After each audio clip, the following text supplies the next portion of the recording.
আজকে গ্যারেজে যাইয়া লই মিস্ত্রির খবর আছে, পুরো বাইক চালামু। এই রোজার দিনে আমার গাড়ি ঠেলাইতেছে না, ওর খবর আছে। ওয়াট বেটা ওয়াট, এই রোজা রমজানের দিনে একটু বিটা মাথায় দিয়ে তোর লগে গালি গালাজ করমু রে, মুখ খারাপ করমু রে।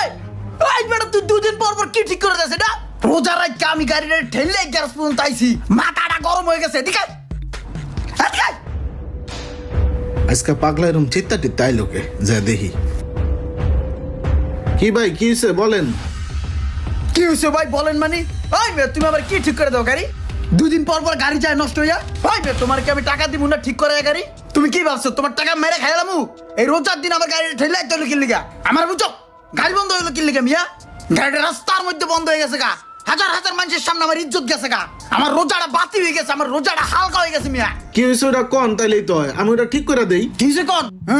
এখন আইছে আমি ঠিক করে দেই। আর আমি জ্যামের মধ্যে বয়ে রয়েছি, পিছনে একটা প্রাইভেট কার সাদা, জোরে দিছি পিক আপ, গাড়িটার পাশা দিয়ে বম বোমায় কতগুলো কালা ধোঁয়া বাইরে ইয়া, পুরো এলাকাটা অন্ধকার হয়ে গেল গা, সাদা গাড়িটা পুরো কালা হয়ে গেল গা। সবাই চিল্লে চিল্লে লাগাইছে, গাড়ি হরাইতে কইতাছে। এখন গাড়ি স্টার্ট দিয়ে স্টার্ট হয় না, কিক দিয়ে স্টার্ট হয় না, ঠেলা দিয়ে ধাক্কা দিয়ে স্টার্ট হয় না। এখন যাও মেয়ে কি হয়েছে?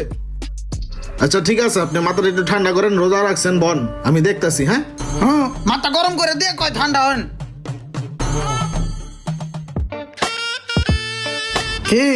কি সেটার আদুর লাগে না এটার কাম কাজ করতে?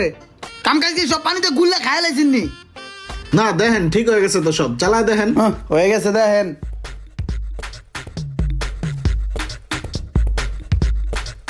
ঠিক আছে ভাই থাকো তাহলে জায়গা। কোনো একটা দিন গাড়ি ঠিক করে একটা টাকা পয়সা দেওয়া যায় না, আবার কথার বেলা কত বড় বড় কথা কয়।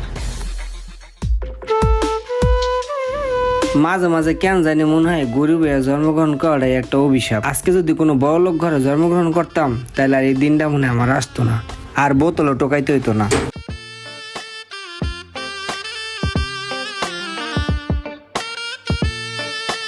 কি অবস্থা ভাই, কেমন আছেন? শখ ভাই, আপনি যে গাড়ির কথাটা কইছিলেন না, এই গাড়িটা আমার লয়ে দেন, টেয়া যা লাগে আমি আপনারে দিতাছি। আরে দিমু তো, গাড়ি ওইটাই আপনারা দিমু, মালিকের লাগে কথা কয়ে আপনার গাড়ির ব্যবস্থা করে দিমু না। হ্যাঁ আচ্ছা ঠিক আছে যান। এই লোকটা কেডা, প্রত্যেক দিনে দিক দিয়ে এইভাবে ঘুরে? রাস্তাঘাটে আগে কত বোতল পড়া থাকতো, আর এখন বোতলও খুঁজে পাওয়া যায় না। ওই যে একটা বোতল পাইছি।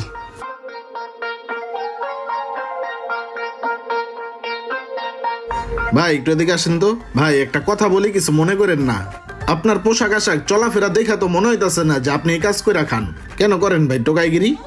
কি বলবো ভাই, আমার উপরে হয়তো আপনারা দেখতেছেন ফিটফাট, কিন্তু ভাই আমার ভিতরটা আসলে একটা সদরঘাট, দেখলে বোঝা যায় না। ভাই আমি একটা ছোট চাকরি করি, সামান্য কিছু বেতন পাই।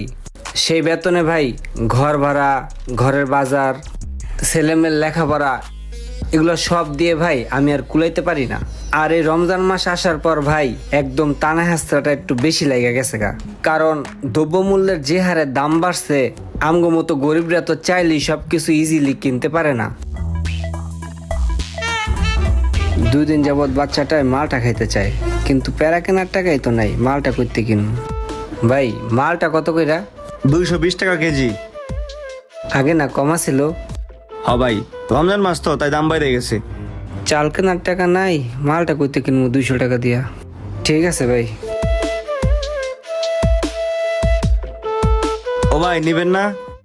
এর জন্য ভাই প্রতিদিন অফিস ছুটির পরে বাধ্য হইয়া হাতের সামনে যা পাই এগুলা নিয়ে একটা ভাঙ্গারির দোকানে বিক্রি করি, আর বিক্রি করলে কিছু টাকা প্রতিদিন আসে, আর ওইটা দিয়া ভাই আমার বাজার খরচটা চলে যায়।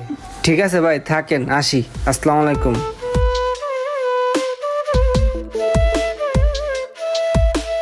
দেলাওয়ার ভাই একটা জিনিস খেয়াল করছেন? ছেলেটা কিন্তু সুস্থ সবল, কত স্মার্ট একটা পোলা, কাজ কাম করে, তারপর ওই টাকায় হয় না, শেষমেশ সে আবার টোকাইগিরি করে টাকা পয়সা ইনকাম করে। কত প্রকারের মানুষ আছে না? হ্যাঁ ভাই ঠিক কইছেন। আমাদের সমাজে এমন অনেক লোক আছে যারা চাকরি বাকরি করে, ইনকাম করেও তারা হিমশিম খেয়ে যায়, আর তাদের জন্য রমজান মাসের দ্রব্যমূল্যের আকাশ ছোঁয়া ঊর্ধ্বগতির দামটা হয়ে যায় পাহাড় সমান। ভিডিওটি ভালো লাগলে অবশ্যই শেয়ার করে দিবেন প্লিজ।